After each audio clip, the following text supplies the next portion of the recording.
YouTube, welcome to Geekshhh. So a few months ago, I was one of the first to do a video on upgrading the internal storage of the M4 Mac Mini. But that video always felt a little bittersweet because I had to ignore the needs of the M4 Mac Mini Pro users at the time. But today, we will fix that. Now, before we proceed, I have to do a full disclosure. This review unit was sent to me by store.m4/ssd.com. I will not be letting them see my video before I upload it to YouTube, and I also will not be catering my opinions to suit their needs. Now, before we can proceed with opening up the M4 Mac Mini Pro, we first got to run a few tests on the OEM. So the first thing we're going to go ahead and do is do a 1 gig Blackmagic disk speed test and a 5 gig Blackmagic disk speed test. So we're going to go ahead and put it to 1 gig, and the target drive will be the desktop for the OEM. And let's go ahead and start it up. All right, so we're getting a little over 5,500 megabytes per second and 5,000 megabytes per second on the read. Let's do that one more time, 5,100 now. All right, so let's drop down to the 5 gig test and let's start that up. So we're getting a little over 4,000 megabytes per second on the write and 5,100 megabytes per second on the read. Let's do that one more time. All right, 5,200 now. All right, cool. So now we're going to exit out of that. Now what we're going to do, we're going to transfer over this folder, which is 181 gigs. We're going to transfer it over from the external drive, which is Sheila, over to the OEM. And we're going to see how long that takes. Go ahead and start that. We're going to see how long that takes, and we're also going to pay attention to the temperature. We're going to see how hot it gets, how hot the OEM gets. So let's go ahead and we're getting that started.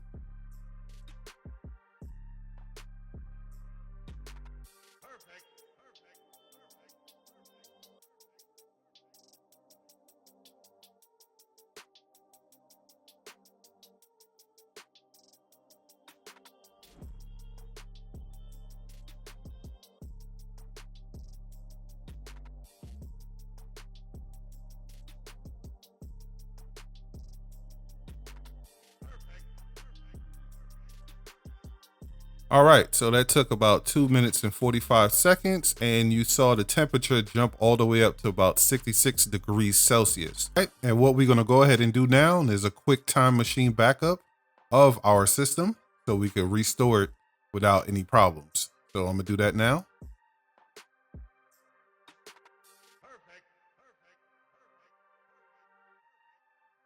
All right, guys, and last but not least, we're gonna go ahead and sign out of our iCloud account.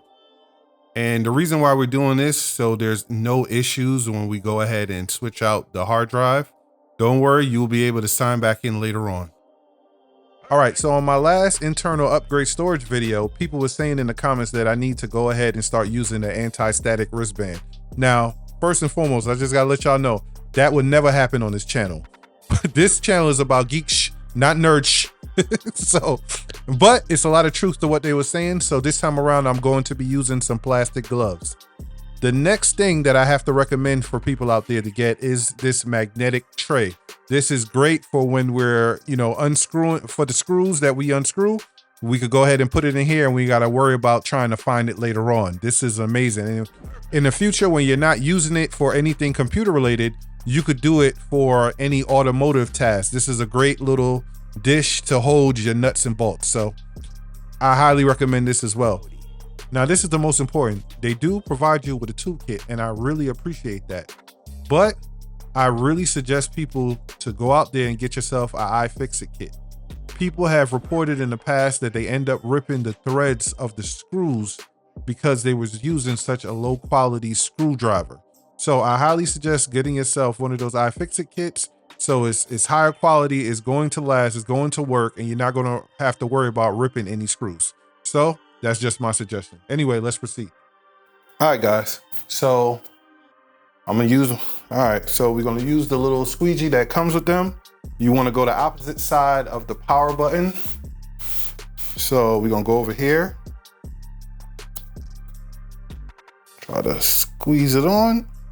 Hold on.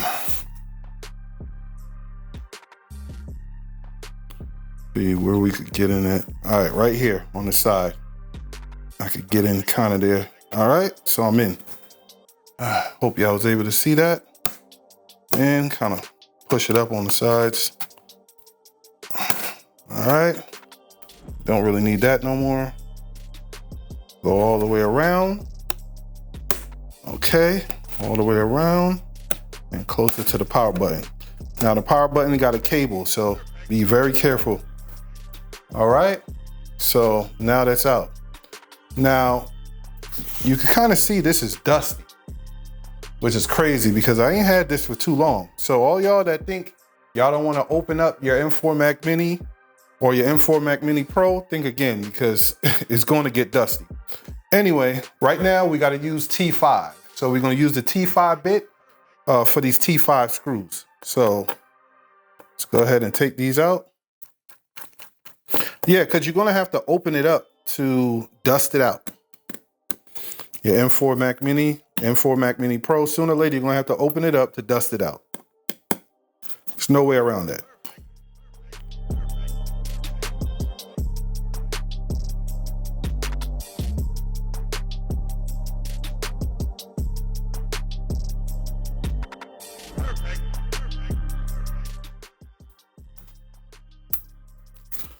Okay, so got that one there. So we just use the bit to open it up a little bit, to lift it up a little bit. Don't go too hard with nothing because at the end of the day, it is a cable attached to this. So, all right, so we got it up. And there go the attachment right there. That's the attachment right there. All right, so now that we got that, now these two right here are T5s. So we're gonna continue with the T5. Take that one out.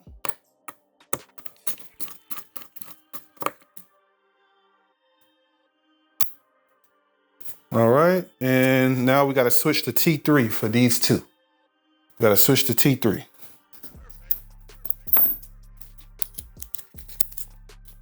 All right.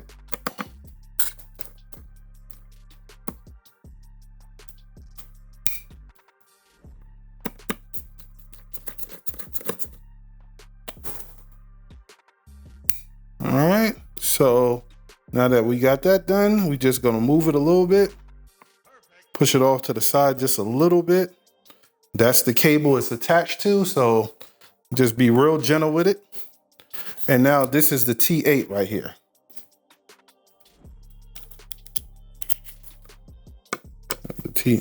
That's the T5, my bad.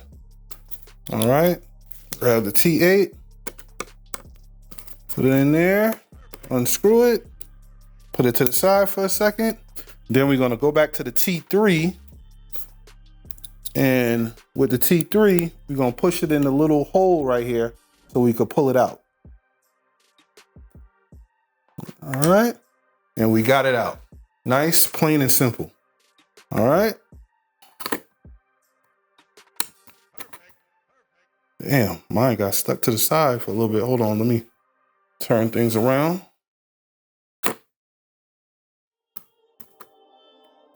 Mine got stuck to the side. All right, so now I got that out. Okay. All right, so now you got both of them. As you can see right here.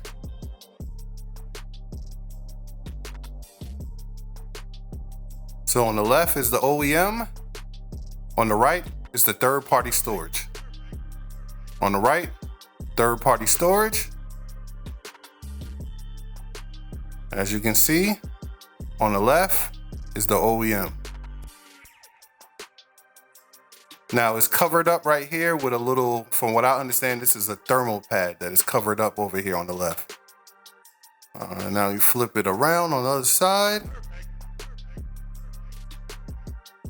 As you can see, it's nothing on the third-party storage, but still. And then over here, you have the OEM. All right, so now we're gonna put the little notch.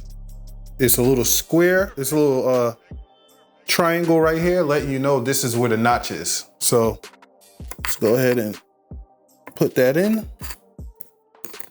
Make sure you got enough room. Move that to the side a little more. Make sure I got enough room. All right.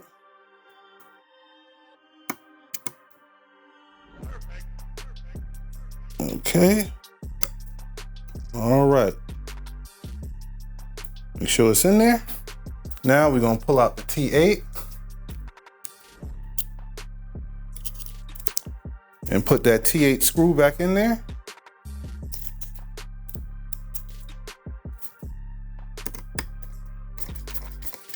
Screw that in.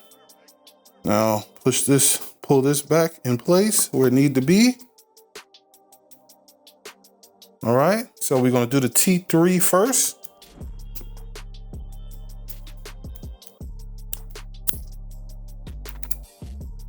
All right, and we're gonna put these two little T3 screws back.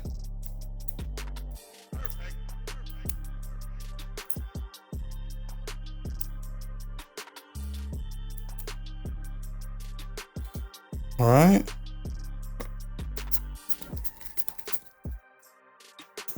That's one.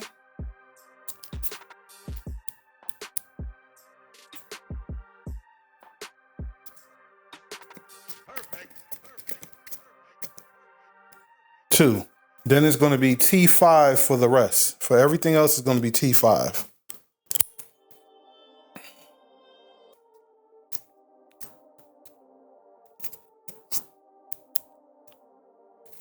We're going to put the T5 in here.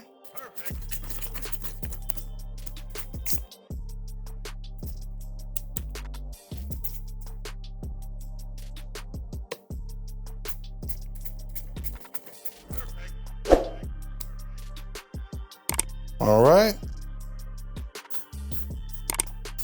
I gotta air that out. All right, so now we're gonna put this one back up on here.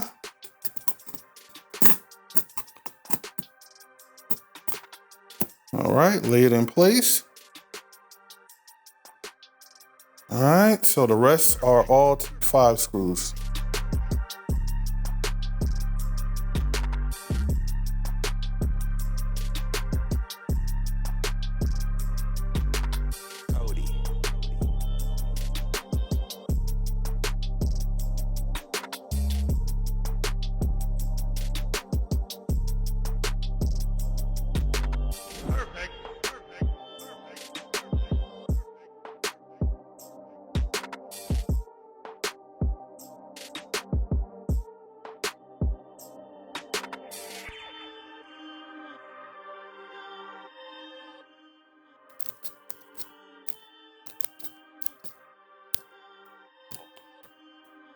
All right, that's the last screw.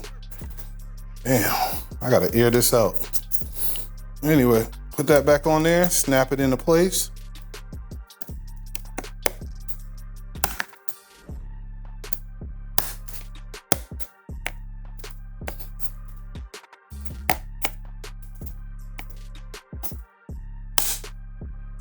All right, everything snapped back into place.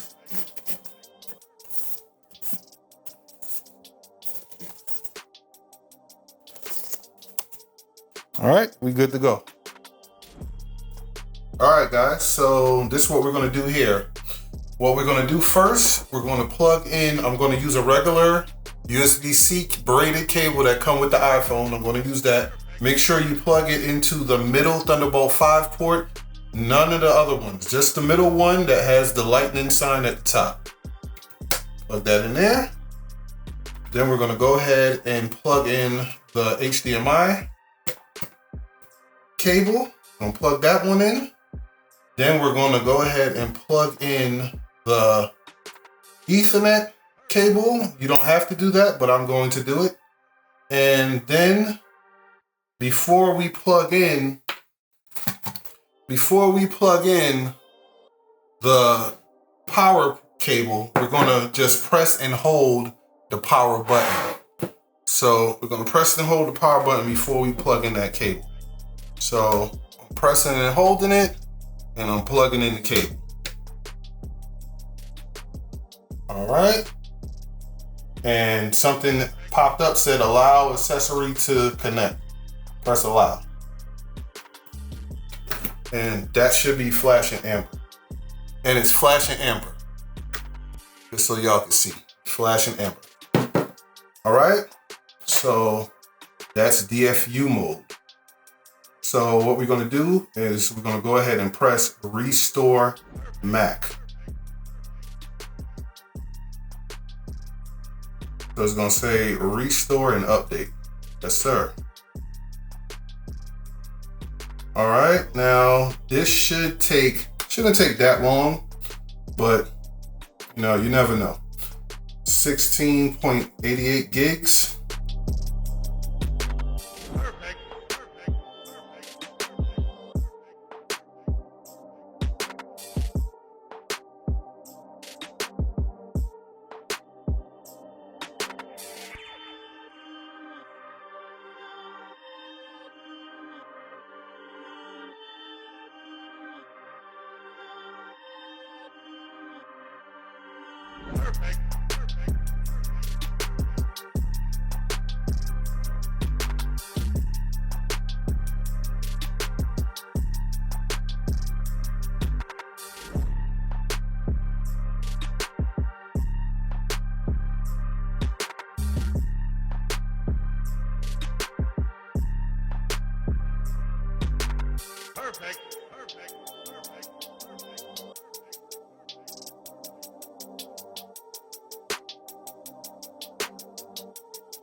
All right, so now it says the connected Mac has been restored to factory settings. Please disconnect the restored Mac from this Mac.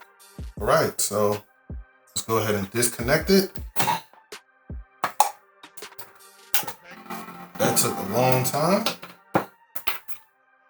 So after you do DFU mode, then you got to go ahead and hop back on your M4 Mac Mini Pro and go through the setup process, which is annoying. If you did a time machine backup like me, then you got to go ahead and restore the time machine, which takes forever and a day. Then when you finally get into macOS, you'll be bombarded with a whole bunch of programs telling you to sign back in, which is utterly annoying. But sooner or later, you'll get down to the disk utility, which will show you 2 terabytes. It was a success. Now let's run our tests that we did on the OEM. Let's now run those same tests on the third-party SSD storage. So let's go ahead and first do a 1 gig Blackmagic speed disk test and then a 5 gig. So let me go ahead and pick desktop right there. And we're gonna do the 1 gig first. Let's go ahead and start that. And we're jumping all the way up damn near to 9,000 megabytes per second on the right and 5,200 megabytes on the read. All right, so that's pretty good. Let's jump down to the 5 gig speed test. And we jumping up to 6,600 megabytes per second on the right and 5,400 megabytes per second on the read, which is pretty good, especially for being a 5 gig speed test. All right, so now we're gonna go ahead and transfer over the same folder, which is one projects. It's 181 gigs. We're gonna transfer it over to the desktop. And we're probably not gonna be able to get an accurate reading on the temperature because, you know, it's moving so fast. That's 4 gigs per second because it's a way faster internal SSD now. So what I'm probably end up doing is I'm probably gonna transfer a larger folder so we can really get an accurate read on the speed. All right, so we jumped up to 76 degrees Celsius on it, which is pretty high. I'm not gonna hold you. It's pretty high. I can't front. That's pretty high. So hold on a second. CPU getting pretty high too. All right, so what we're gonna do now, wait for that to come down a little bit. I think I'm gonna do like a bigger folder. So let me drop this in there. And now that turned it into a 500 gig folder. So we first delete this one. Get out of here. All right, go back here. And now we could transfer this one over to the desktop so we could get a real accurate reading on the actual temperature of the internal SSD. Hold on a second. All right, let's drop this over there.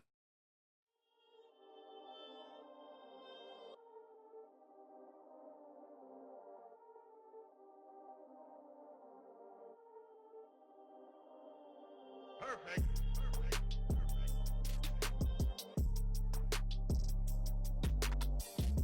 So this is jumping up pretty high.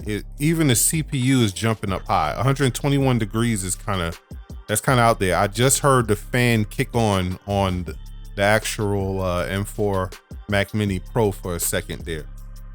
And that's rare for the fans. That's pretty high. I'm not gonna lie to you. I think I'm gonna have to open this up and actually put a thermal pad on top of it. Tell you honest truth, and maybe that will help things out. And just let me know if you guys want me to do that in a future video. So before I let you guys go, I do want to make a couple of suggestions. Number one, take that same packaging that the third-party SSD came in and put your OEM in there and put it somewhere safe for safekeeping. Just in case anything ever happens, you can always go back to your OEM with no issues. Number two, please make sure you're doing regular time machine backups of your M4 Mac Mini Pro. Now, remember, you're going from a 512 gig OEM SSD to a 2 terabyte or a 4 terabyte or an 8 terabyte third-party SSD. So you really only have a threshold of around, let's say, 490 gigs. And to be safe, let's just call it 400 gigs, a threshold of 400 gigs. So anything over 400, you want to exclude those folders from your time machine backups. So if anything ever happened to your third-party SSD, you can always just pop back in that OEM, do your time machine restore, and you're good as new. Just my suggestion. All right, so for my final suggestion, whether you're using an Apple Silicon Mac or an Intel-based Mac, because I did read that some people was able to do the DFU mode with an Intel-based Mac, make sure you update it to the latest operating system. For instance, today is Tuesday, May 27th, 2025. Right now, Sequoia 15.5 is the latest. So whichever is the latest, when you get your kit, make sure you update it. That gives you your biggest chance of the DFU mode going through.